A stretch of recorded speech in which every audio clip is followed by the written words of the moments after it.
Un enorme privilegio presentarles hoy el segundo programa de la serie Naturaleza Secreta. Este es su programa dedicado al bojeo, una serie especial dedicada al bojeo a Cuba, un proyecto extraordinario que le estamos dando una cobertura en tiempo real con equipos de filmación aquí dentro del barco Ocean for You, el barco donde se está haciendo la travesía, y también desde tierra, desde donde tenemos también equipos de grabación que están siguiendo, digamos que determinados acontecimientos o reflejando valores que también hay en la zona costera, en los parques nacionales, en las comunidades por donde este barco está transitando. Este es el tercer día de navegación.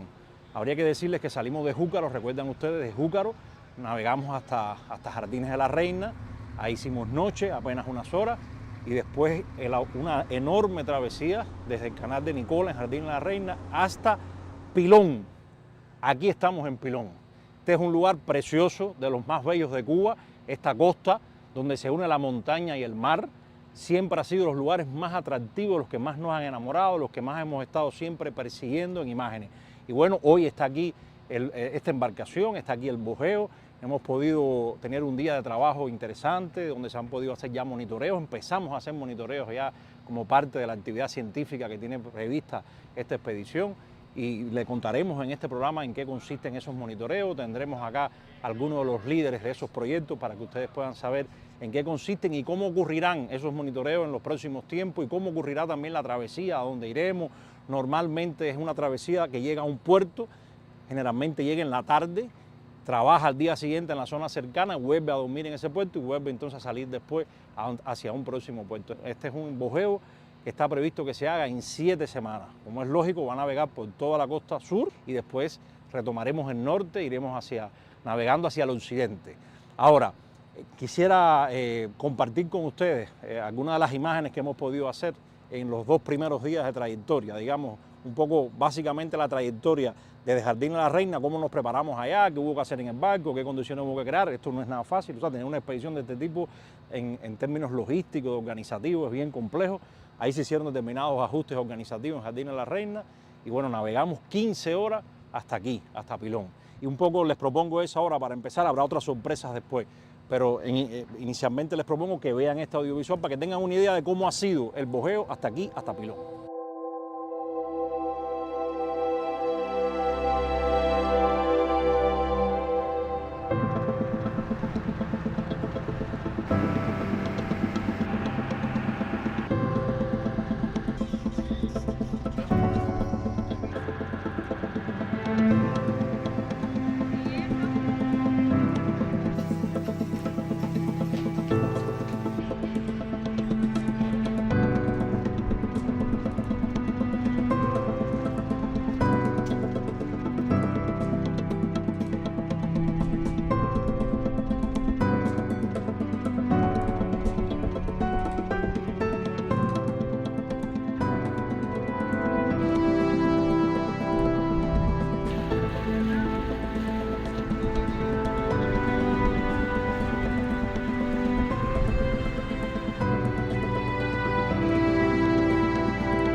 Bueno, frente al Parque Nacional Desembarco del Granma, sistema de terrazas de Cabo Cruz, patrimonio de la humanidad, llegando a uno de los puntos más espectaculares del parque, que es Punta Escalereta, donde el sistema de terrazas marinas se acerca más a la costa y se ve de forma más pronunciada. Creo que es el sitio más espectacular que hemos visto desde que iniciamos el bujeo. Después se van a ver otros, pero este realmente es un área de las más espectaculares de Cuba y del mundo, y por eso es patrimonio de la humanidad.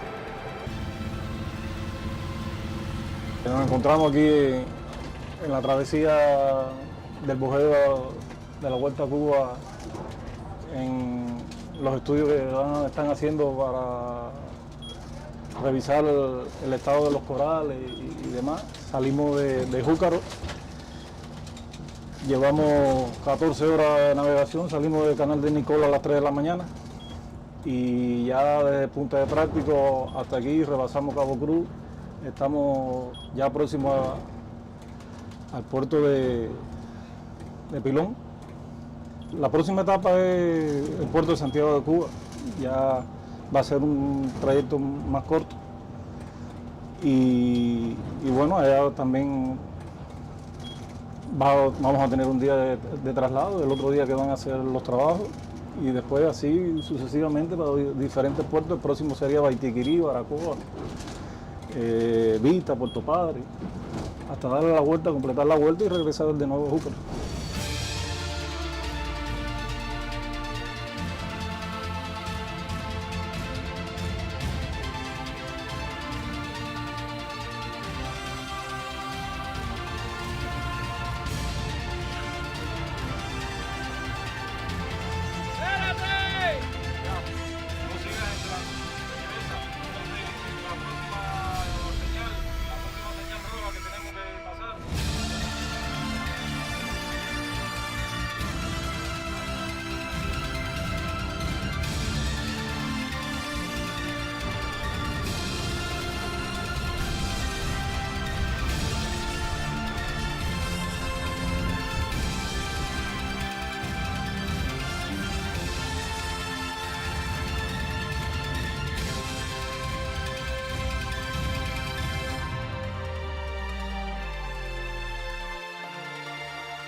Regresamos nuevamente aquí a la cubierta del Ocean for You para hablar con dos personas muy especiales, protagonistas de esta odisea de estar hoy. Sí, una odisea, no me venga así, Patricia. Esto no es una odisea. Organizar el bujeo es algo sencillo, ¿no? Es algo muy difícil. Bueno, Patricia González Díaz, la doctora Patricia González Díaz, del Centro de Investigaciones Marinas de la Universidad de La Habana, presidente de su consejo científico, y el doctor Fabián Pinas Amargó, amigo de muchos años, yo digo que es iniciador, porque es de esas personas que empezó a conservar y a trabajar en Jardines de la Reina cuando todavía la operación turística no tenía el desarrollo que tuvo hoy. Y además con condiciones muy difíciles, muy complejas, y ha dedicado su vida al estudio, a la evaluación de ese lugar, entre otras muchas cosas, ¿no? Pero obviamente yo creo que en tu historia personal ese es un mérito que nadie puede soslayar.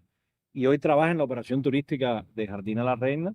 Y bueno, es también una pieza clave en que este bujeo se pueda organizar. Fue el que lo soñó, el que lo imaginó y el que hizo los primeros esfuerzos y después todo lo demás para que hoy estuviéramos acá. ¿Cómo se sienten ustedes de estar ya en medio de este bujeo? Muy feliz, sumamente feliz. Ya cumplimos una parte importante del reto, que era llegar hasta aquí. Ahora nos queda el otro reto, que es hacerlo realidad, sacarle el máximo provecho, todo el jugo posible a nuestros arrecifes, a todos los organismos que viven en ellos, y nada, compartir los resultados con la ciencia cubana y del mundo. Ahora, Fabián, ¿cómo surge la idea del bujeo? ¿Cuándo tú empiezas a diseñar ese proyecto? ¿Por qué te motiva a hacerlo? ¿Cómo empieza eso? Es algo interesante porque fue durante la COVID, pero también dio oportunidades, ¿no? Como todas las crisis.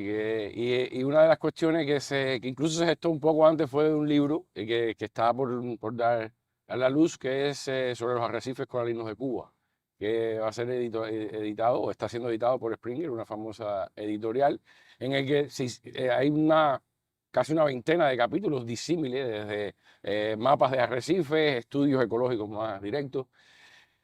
Pero bueno, con la oportunidad de coordinar uno de los capítulos de arrecifes coralinos de Cuba y uno de tiburones, enseguida saltó los vacíos, ¿no?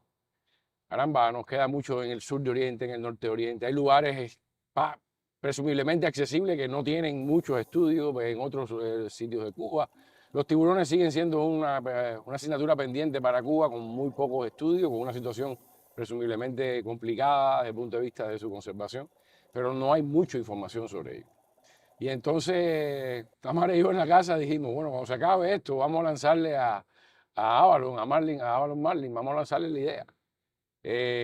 Vamos a sentarnos antes con Patricia, con Omelio, a ver si podemos hacer una cosa aquí loca, encabezada por las 3 organizaciones, e involucrar a la mayor cantidad de gente posible, instituciones, porque realmente hace falta, ¿no? Hace falta desde todo punto de vista comunicativo, la pregunta que siempre se hace, ¿por qué no hay pescado en Cuba? ¿Por qué no comemos pescado? Bueno, tenemos que tratar de explicar eso, además de otras muchas, ¿no?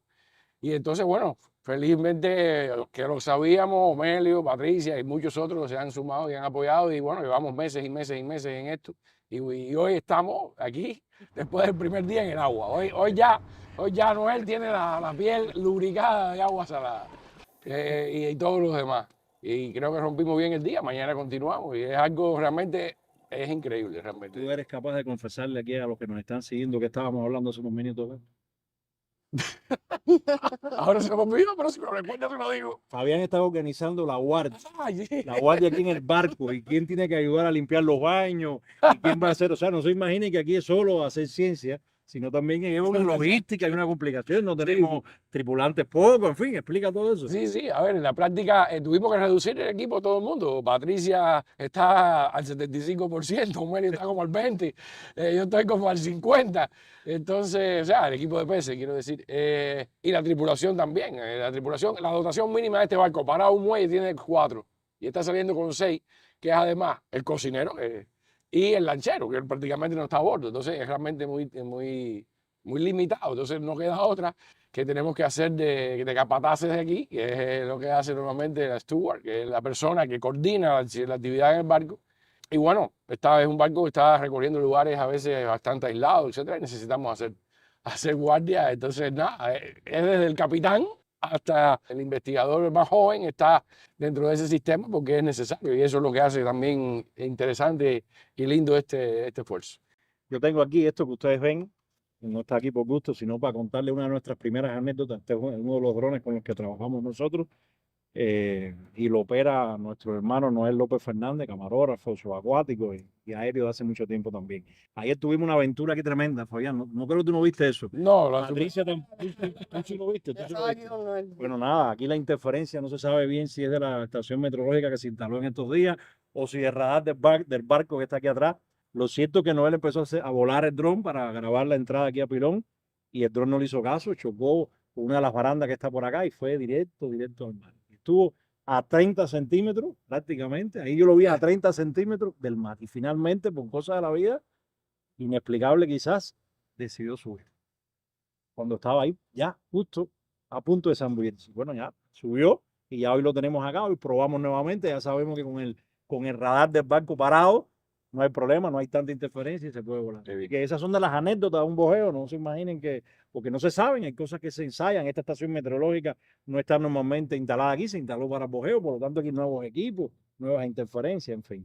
Bueno, yo les propongo ir a tierra un momento, porque tenemos un equipo que está por allá, por el Parque Nacional Desembarco del Granma, que ha estado por Cabo Cruz, por el Faro, por las terrazas marinas. Les propongo también que están cerca de acá, la dejamos ayer en nuestra navegación, pero están cerca. Les propongo a ustedes ver esos audiovisuales, ver esa experiencia por allá, y regresamos nuevamente acá.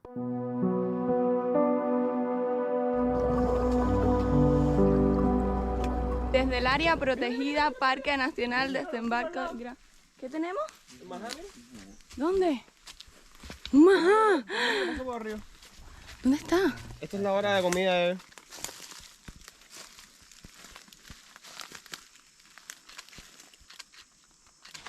Y desde el Parque Nacional Desembarco del Granma vamos en busca del hoyo de Morlote. Síganos.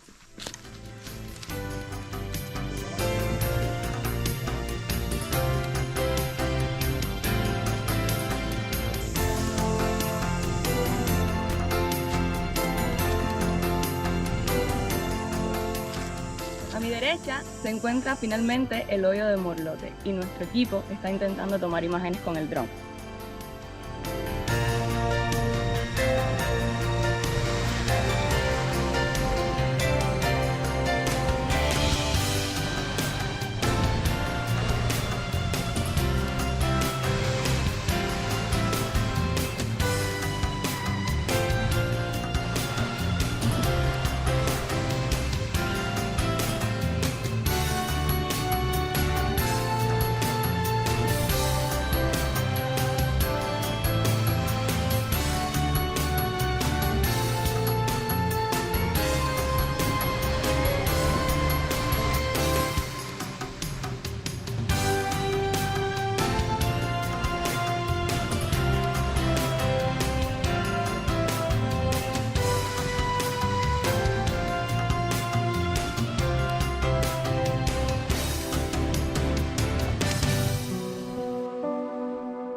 Otro de los lugares emblemáticos del Parque Nacional Desembarco del Granma es Cabo Cruz.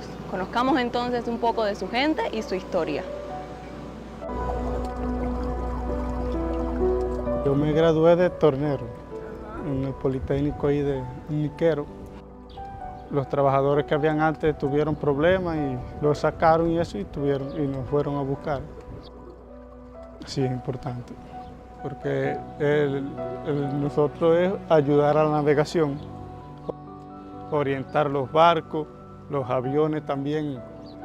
Trabajamos 24 horas y descansamos 2 días.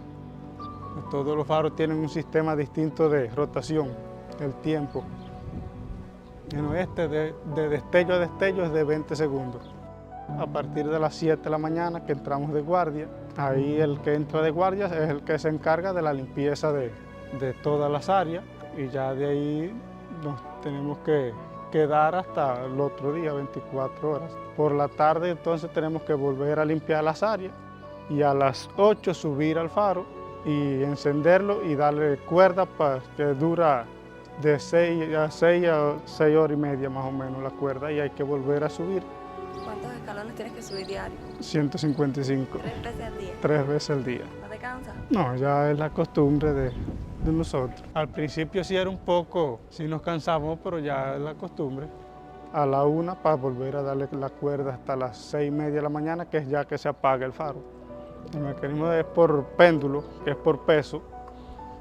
Son 360 maniguetazos. El péndulo sube hasta un límite que tiene y ya de ahí el traslado que le dura hasta abajo por el peso, 6 horas y media. Cuando se va la corriente, el faro tiene un sistema de auxiliar, que es el bombillo ese que se ve allí arriba, que eso enciende automáticamente. Lo que no hace la misma función de rotación del faro, él pestaña solamente cada cierto tiempo. Bueno, la casa fue construida para el hábitat de los presos que construyeron el faro, que fueron presos que lo trajeron de España. Y la casa de los fareros antes también era ahí adentro. La casa ya se empezó a deteriorar y hasta hoy. Hay proyectos, pero todavía no hay nada claro. Bueno, decirte, es una experiencia, muchos me preguntan, única. Si yo, teniendo 21 años, nunca había tenido la oportunidad de subir al faro. Y ahora sí, ya me la he desquitado. ¿Y hasta cuándo piensas trabajar de farero? Hasta que me jubile aquí, si se podía trabajar después de la jubilación, trabajo.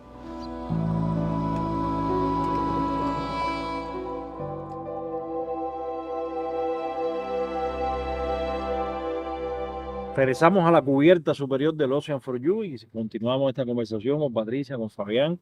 Y bueno, nada, me gustaría, aunque ya no tenemos mucho tiempo, pero que al menos puedan explicar brevemente, lo haremos después con más detenimiento, pero en qué consisten, cuáles son las principales investigaciones que están ya sucediendo desde hoy y seguirán en los próximos días en este borrego.